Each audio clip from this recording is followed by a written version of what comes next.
to back after another pointless commotion.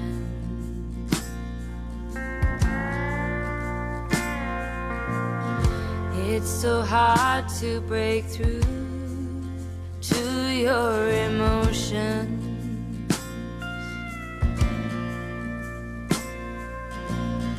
Leave a light on in case you wanna come home.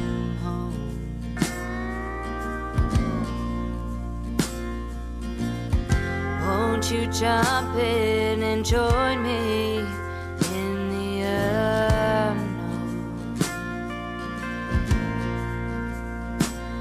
Your bittersweet kisses burning my throat, worse than whiskey.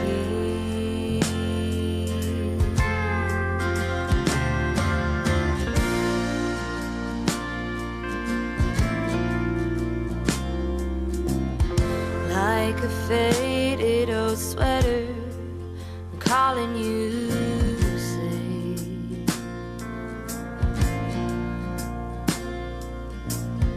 But today you are threadbare and yelling for space. Your conditional kisses burning my throat, worse than whiskey.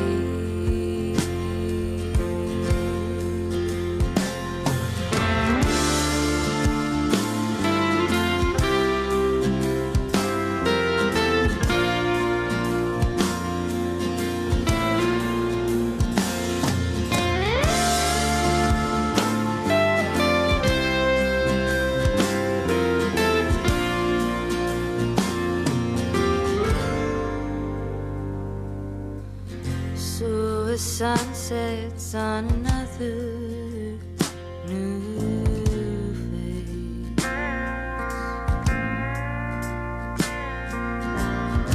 Maybe this one will learn to love my embrace.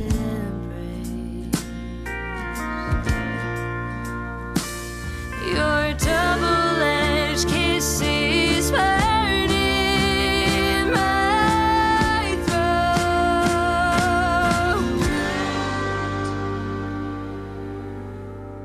worse than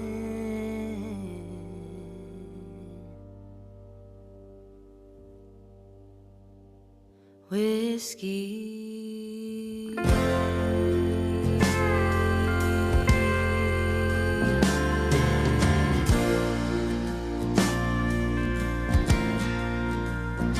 Worse than whiskey.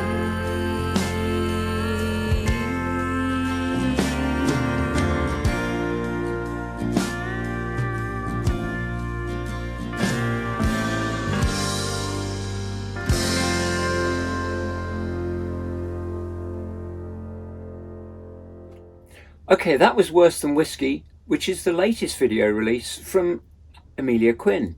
And here in the Bridge Country, we have Emilia Quinn. It's me!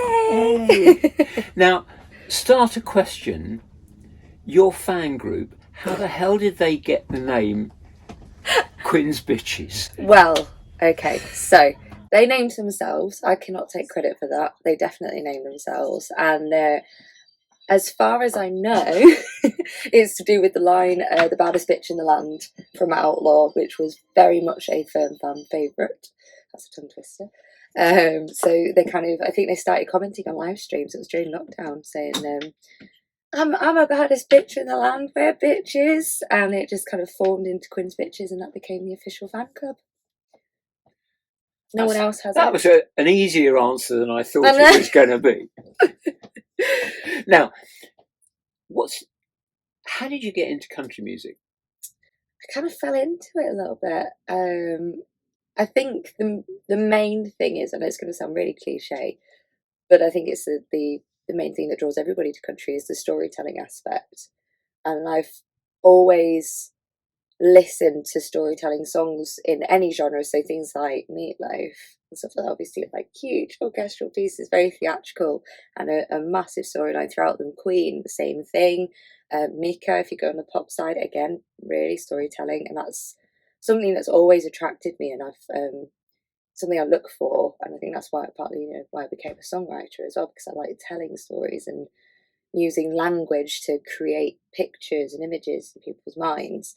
And country Americana roots genres is where all that stems from, and seem to do those best. So I think that's why I've kind of landed here, really. And are there particular country artists that you love and admire and listen to a lot? Oh, absolutely. Like people like Brothers Osborne, Chris Stapleton, Rand Lambert. All the writing is just absolutely impeccable, and it's that it really paints the scene, as well as using not just lyrics to tell the story, but also the sounds and sort of sonic landscape is a whole bubble in itself, and it's just a whole entity.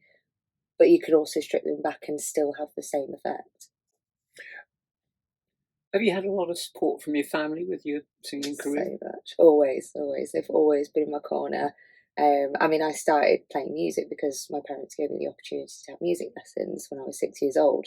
They said, try it, have a go at it. I mean, I've tried so many different hobbies, in the past, but music's the only one that's stuck and fortunately has now developed into a career. But they've always had my back, and I mean, my dad's come to the festival now to watch me play and things, so they're always there. And my mum spams my Facebook page when she does a regular social media rounds. I get about 10 notifications. My mum, all right, you're on Facebook today, Mum. Now let's play another song, and one of the ones I loved from you was Girl Talk. Oh my god! Tell me about how you wrote Girl Talk. Oh, I think I've got PTSD from that. No, it was such a great project, and because I was on furlough and I've got a day job, and I was in furlough in lockdown, so I didn't have that day job for about a year, and I just found I'm really bad at sitting still and not doing anything. So I was like, I really need to do something, and so I thought, I'll do a project. I'll invite a couple of friends onto this song, a bit of girl power anthem, and a couple of friends turned into over 20. And it ended up being like herding cats, but it was definitely worth it in the end. And the video was just so much fun. So much fun. It was all shot over Zoom. It looks it. It's I think the most hilarious part of it was just being, because it was all shot on Zoom remotely, because obviously in lockdown we couldn't go and see anybody.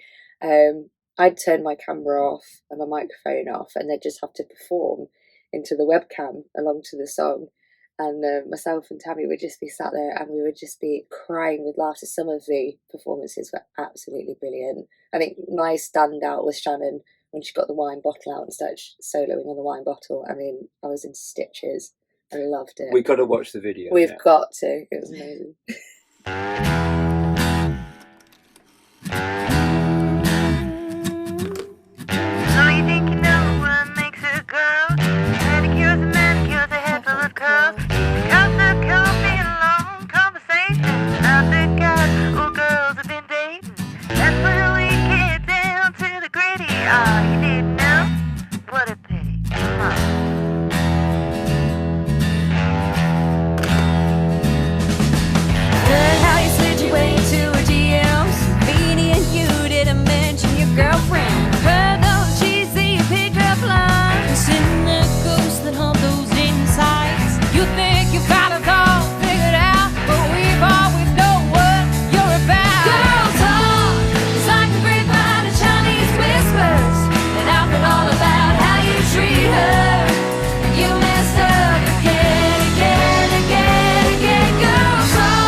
Guitar who tried his luck, and the stranger at the store couldn't wait anymore to tell me a pretty much recipe on his bedroom floor. Girl talk, it's like a grapevine and Chinese whispers, and I feel all about how you treat her. You mess up again. Girl talk, take a deep dive into your psyche while you're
great. I love that video.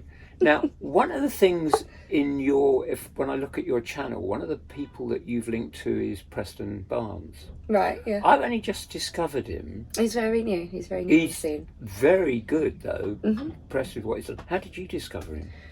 Well, actually, it's a link through Tammy and her tomography services, and I like to. In tomography, it's something where I get to take the back seat, and I get to sort of watch the artist at work, as it were. She always comes to my rehearsals. I always go to her shoots and help out, hold a reflector here or something, or pass a new lens.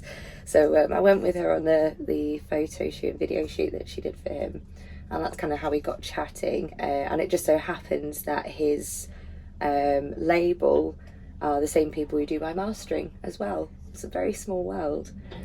So just kind of hanging out there, and he invited me to do his country karaoke, which was a really good laugh, and that's Okay. So we know each other. Now, next song I want to talk about, which is very different from you, I found, and we played it on the channel before, is Sorry Mama. What was that about? One of the first songs I put out there. It was my first song in Dadgad as well, actually. I played 2 different tunings on guitars. For anybody that's not familiar with guitar tunings, you can tune a few different ways, and that's the reason I have 2 guitars, so I'm not just a diva and one a black one and a white one.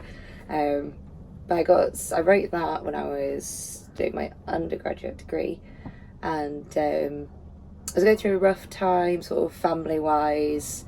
There's sort of a lot of emotional turbulence, shall we say, being diplomatic about it.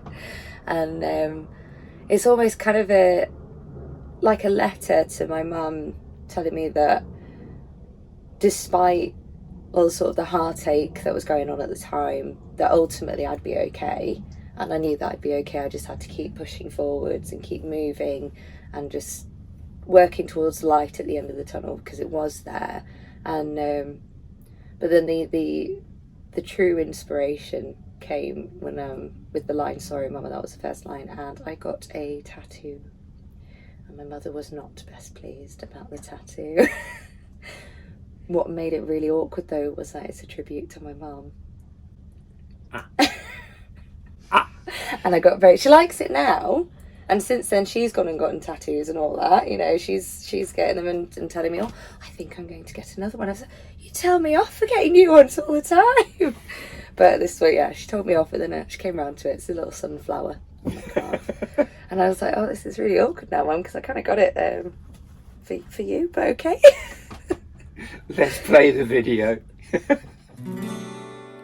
Mourning is not for the living, won't lead you to be forgiven. It ain't something you should lean into. Tears are just for the jokers, the taxmen and the brokers, who came to watch the deals fall through. You can bargain with life, but it won't get you very far. I'm sorry, Ma, but I just had to try to put back the sunshine into my eyes. The yellow paint didn't do any good, now I'm bluer than I've been before. I know it's not what you hope for my life, I just need to take each day in my stride. Like a phoenix I'll rise from the flames, start over again.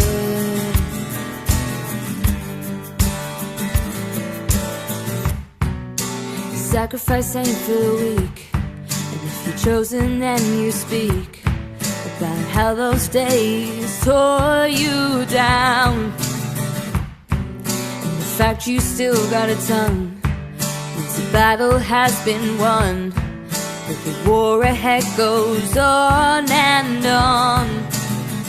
You can bargain with love, but it won't get you very far. I'm sorry, Ma, but I just had to try to put back the sunshine into my eyes. The yellow paint didn't do any good, now I'm bluer than I've been before. I know it's not what you hope in my life, I just need to take each day in my stride. Like a phoenix I'll rise from the flames and start over again. I'm sorry, Ma, but I just had to try to put back the sunshine into my eyes. red, now I'm bluer than I've been before. I know it's not what you hope for my life, I just need to take each day in my stride. Like a phoenix I'll rise from the flames and start over again. Start over again.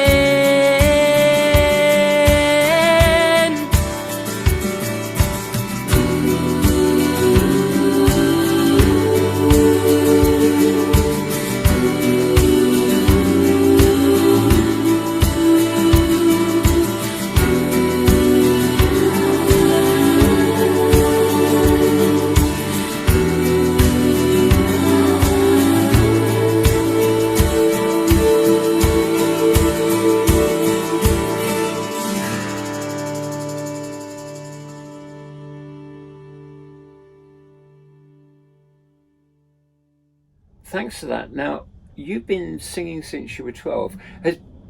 Is being a singer, earning a living from singing, your plan A? Yeah, I can't imagine doing anything else. If it doesn't work though, Amelia, There's what's no plan option. B? There's no option for it not to work. And I That think is a great that's- answer, because I think if you've got a plan B and you're struggling, you go to plan B. Whereas if you don't have one, you've got to make it work. Exactly. And that's why I refuse to have a plan B. I'm a very headstrong person. And I've always said, right, if I want to do that, that's what I'm doing. And I will do it. And I remember when I was in college and I only applied for one university out of my A-levels. One. And the head of 6 sat me down and said, please just have a backup. Please just apply one more. And I said no, because that is the place I want to go. I don't want to go anywhere else, so that's where I'm going to go. And if I don't get in, I'll try again next year. Tough. I'll have a plan. I'll figure it out. Then I'll wing it. I got in. I got a first class BA honours degree. I got into my my first job. I applied to do a master's degree at Kingston for production. Got onto the course, changed my mind, said actually I don't want to do that. Changed it to business. Applied to another university in London who told me that if I didn't have a gap year between the undergraduate and the postgraduate, that I would fail the postgraduate because I wasn't going to be academic enough. I was coming from a production course into a business course and I just wouldn't be able to keep up. But if you really want to, you can, but you will fail. So I was like, I'm gonna go to Leeds University, which is a Russell Group university, one above you guys. First class. Thank you very much. Can't say star. So when I want to do something, I do it. And that, I think, gives me a great cue for the last video, which is Woman Like Me. Yes, and strong. Okay, let's play the video.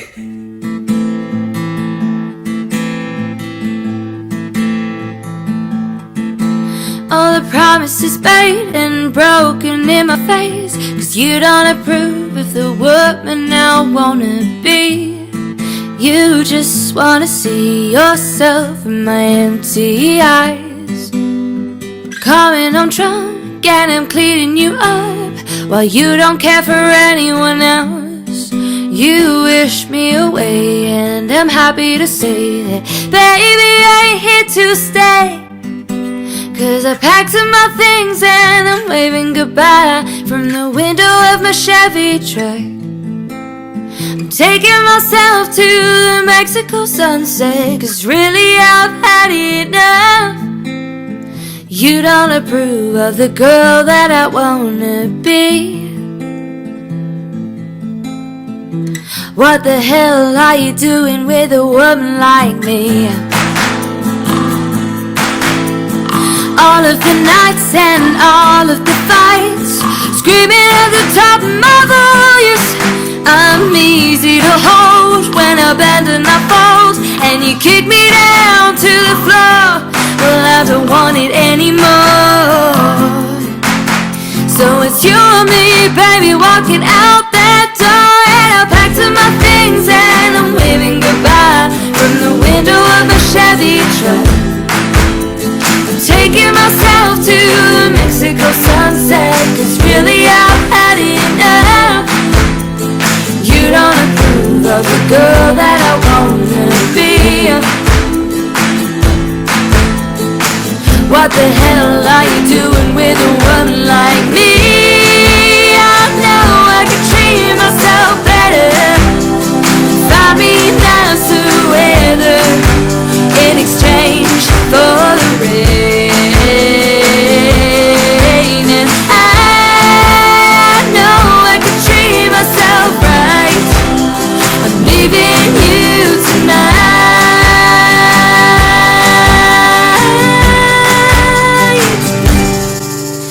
'cause I packed up my things and I'm waving goodbye to the little house we made up. I'm taking myself to the Mexico sunset, 'cause you never did it enough. You don't approve of the girl that I'm trying to be. What the hell were you doing with a woman like me?